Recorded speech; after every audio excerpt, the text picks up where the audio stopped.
Channel मन्नत let's learn everyday. तो जैसा कि हमने अपनी वोकैब की सीरीज शुरू की थी, ऑलमोस्ट हमारी 5 क्लास पूरी हो चुकी हैं। आई होप गाइस आपने पिछले क्लासेस देख ली हैं। एग्जाम पॉइंट ऑफ व्यू से ये हमारे लिए बहुत ज़्यादा महत्वपूर्ण वीडियो होने वाली है।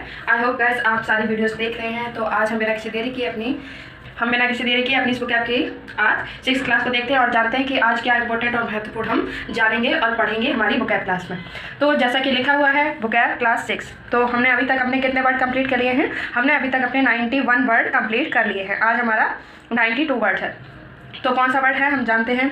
लेस्विशियस। क्या? लेस्विशियस। इसका सिनोनिम क्या होगा? लस्टफुल और लूज डिजायर। ठीक है, मतलब कि इसका मतलब होता है कामुक होना। ठीक है, कामुक होना को हम इंग्लिश में क्या कहते हैं? लस्टफुल या फिर लेस्विशियस। क्या? लेस्विशियस। ठीक है, नेक्स्ट हमारा वर्ड है प्रिजम्पचुअस। स्पेलिंग जरूर याद करेंगे। सबसे पहले लेस्विशियस की स्पेलिंग याद करते हैं, LASCIVIOUS।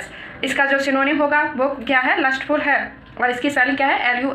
LUSTFUL, मतलब कामुक होना। लस्टफुल का मतलब होता है कामुक होना। हम स्पेलिंग अपनी सारी याद करते हुए चलेंगे ताकि एग्जाम में हमारे स्पेलिंग एरर पूछे जाते हैं और हमसे कोई भी हमारी स्पेलिंग मिस्टेक ना हो, इसलिए। तो ये हमारा वर्ड है। नेक्स्ट वर्ड है हमारा प्रिजम्पचुअस। इसकी स्पेलिंग क्या है? PRESUMPTUOUS। ठीक है, प्रिजम्पचुअस। ठीक है, इसका मतलब होता है बेअदब या ढीठ कहते हैं। मतलब ये इसका मतलब होता है किसी व्यक्ति या किसी चीज़ के बारे में, उसके व्यवहार के बारे में हम ठीक से अनुमान नहीं लगा पाते हैं। ठीक है, इसका मतलब ये होता है। तो मतलब बेअदब होना, जिसका व्यवहार अच्छा ना हो, ठीक है, उसे हम प्रिजम्पचुअस कहते हैं। इसे अगर हम ब्रेक डाउन करेंगे तो प्री का मतलब पूर्व होता है और जम्पचुअस का मतलब होता है अनुमान। ठीक है, तो बेअदब और ढीठ के लिए हम क्या वर्ड यूज़ करते हैं? प्रिजम्पचुअस। नेक्स्ट हमारा वर्ड है इंस्टेंटेनियस। क्या? इंस्टेंटेनियस। स्पेलिंग याद करते हैं, INSTANTANEOUS। इसका सिनोनिम क्या होगा? इमीडिएट। इमीडिएट। ठीक है, इमीडिएट मतलब तुरंत किसी चीज़ को करना। तो ये वन वर्ड सब्स्टिट्यूशन में अगर हम इसे यूज़ करेंगे, मतलब ऑकरिंग विदाउट डिले, मतलब तत्काल बिना किसी देरी किए एकदम किसी चीज़ को करना। उसके लिए अगर वन वर्ड जो सूटेबल वर्ड होगा इमीडिएट या फिर इंस्टेंटेनियस। ठीक है, नेक्स्ट हमारा ईडियम है the memory of all that blood was enough to make my flesh. इसका मतलब होता है फ्राइटेंड मी। मतलब फ्राइटेंड का मतलब क्या होता है? डराना या धमकाना। ठीक है, यहाँ पे जो फ्लैश है वो मीट से संबंधित है, मीट या मांस। यहाँ पे इस फ्लैश का मतलब मीट या मांस है। एक फ्लैश होता है FLASH। इस फ्लैश का मतलब क्या होता है? Spark of light. I hope इन दोनों का डिफरेंस आप याद रखेंगे। नेक्स्ट हमारा वर्ड है नेबुलस। क्या? नेबुलस। NEBULOUS। ठीक है, इसका मतलब होता है लैकिंग अ शेप। मतलब कुछ चीज़ हमें क्लियर ना होना, स्पष्ट ना होना, उसे हम कहेंगे नेबुलस। ठीक है, लैकिंग ऑफ ए शेप या फिर क्लाउडी। क्लाउडी का मतलब होता है अनक्लियर होना, अस्पष्ट होना। ठीक है, नेक्स्ट हमारा वर्ड है हेगेमनी। क्या? हेगेमनी। इसकी स्पेलिंग याद करते हैं, HEGEMONY। हेगेमनी का सिनोनिम क्या होता है? डोमिनेंस। क्या? डोमिनेंस। DOMINANCE। इसका मतलब होता है, हेगेमनी का मतलब होता है नेतृत्व या प्राधान्य, यानी कि किसी देश या सामाजिक में नेतृत्व या प्रधान करना, मतलब लीडर होना। ठीक है, लीड करना किसी चीज़ को।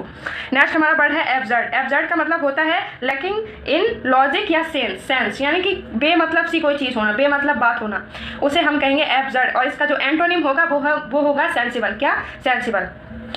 नेक्स्ट हमारा वर्ड है रैम्बल। रैम्बल का मतलब होता है to talk in a continuous but disordered, यानी कि रैम्बल का मतलब होता है लड़खड़ाते हुए अपनी बात को कहना।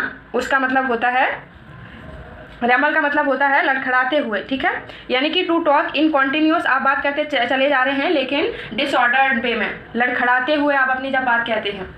तो नेक्स्ट है हमारा idiom cut straight to the chase. यहाँ चेस का मतलब क्या है? To run after. तो avoid unnecessary introduction and go to the more important part. मतलब अननेसेसरी बात, इंट्रोडक्शन को अवॉइड करके सीधे इंपॉर्टेंट पार्ट पे जाना, उसे कहते हैं cut straight to the chase. ठीक है,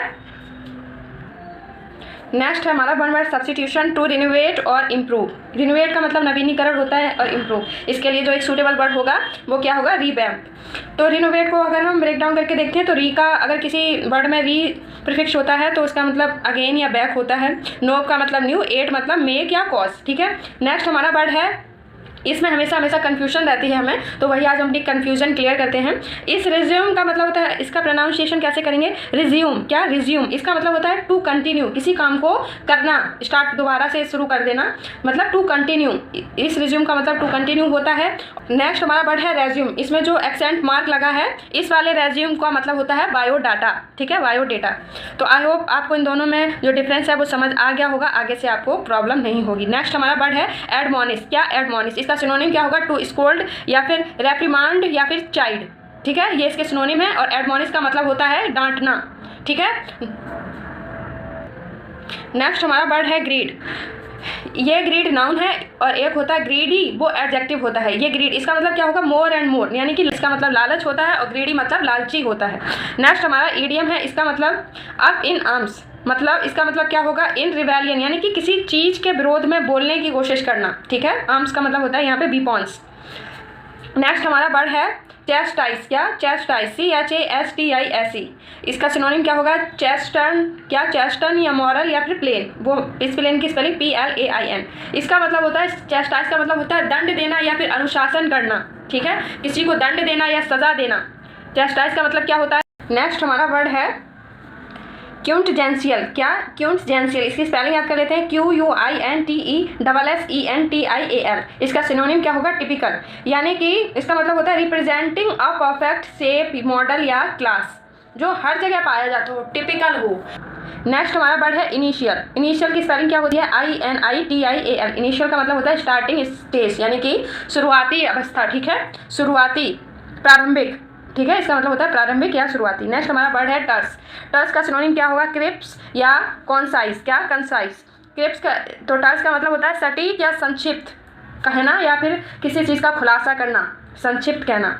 इसका जो एंटोनिम होगा वो होगा बेरबॉस या सुपरफ्लूस। क्या? सुपरफ्लूस। नेक्स्ट हमारा वर्ड है एक्यूराइम। क्या? एक्वाराइम। एक्वा, अगर किसी वर्ड में एक्वा लगा हुआ है तो उसका मतलब वाटर से होता है, और राइम लग गया है तो एन एलिमेंट या पार्ट की बात हो रही है। नेक्स्ट हमारा वर्ड है कॉम्प्लेसेंट। क्या? कॉम्प्लेसेंट। इसकी स्पेलिंग याद कर लेते हैं, COMPLACENT। इसका मतलब होता है सेल्फ सेटिस्फाइड, जो खुद से सेटिस्फाइड हो, उसके लिए हम क्या वर्ड यूज़ करेंगे? कॉम्प्लेसेंट, ठीक है।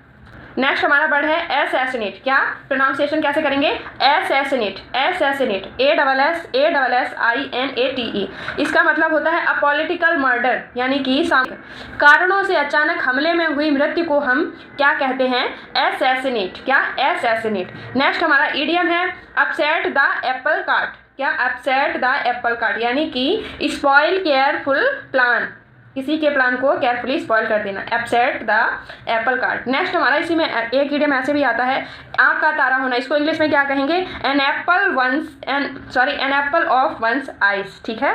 तो यहाँ आज हमारी बुक की क्लास खत्म होती है। आई होप गाइस आपने बहुत कुछ नए वर्ड सीखे हैं और आप उनको अपनी डेली स्पोकन में भी, इंग्लिश स्पोकन में यूज़ करें और अपनी बुक को और ज़्यादा बेहतर करें और आपके एग्जाम में कोई भी नंबर मिस ना हो। आई होप गाइस आपको आज का वीडियो अच्छा लगा हो। अगर आपको वीडियो अच्छा लगा है तो प्लीज़ वीडियो को लाइक जरूर कीजिएगा। अगर आपने अभी तक हमारे चैनल को सब्सक्राइब नहीं किया तो please guys subscribe our channel and don't forget to like our video. Thank you so much guys for watching this video and connect with us. Thank you.